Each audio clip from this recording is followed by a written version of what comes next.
So andito tayo ngayon sa may NLEX Service Center, Customer Service Center, para lagay tayo ng RFID. So mahalaga na RFID na tayo sa bawat puntahan natin, lalo na ngayon nakakalito kung ano yung pagbabago sa mga expressway, kung saan tayo pwedeng mag-cash at saan tayo pwedeng hindi mag-cash. So para less abala, dala naman natin yung ating mga RFID card, pwede na tayo mag-load sa online. So ito po yung service center nila sa may gilid. Yan Customer Service Center Balintawak. Ito na tayo para pumili.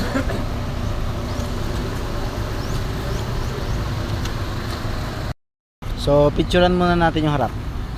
So bilin po, picturean muna yung harapan natin na mag-fill up ng form.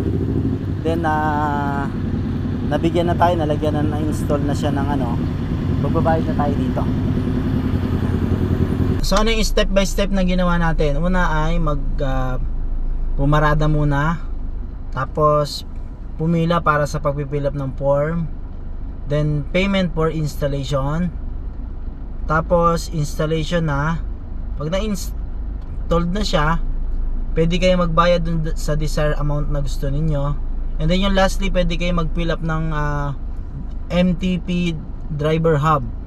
Monitoring yun ng load ng RFID na meron tayo, para hindi tayo masyado maabala. At the same time, nakikita nyo kung kulang, no? Kung sa mga biyahe hindi tayo maabala. So yun lang naman, at option na lang naman yun. Maganda dito na rin kayo mag-fill up, kasi sa akin nagkaroon ng problem. So madali ko siyang naipaayos yung aking app. Sa kanila din yun aayusin. At yun, salamat sa Diyos. Road and Machine Cares, laging mag-ingat sa pagbiyahe at magtagubilin bago tayo umalis sa ating mga panggagalingan. Salamat po sa Diyos. Bye bye.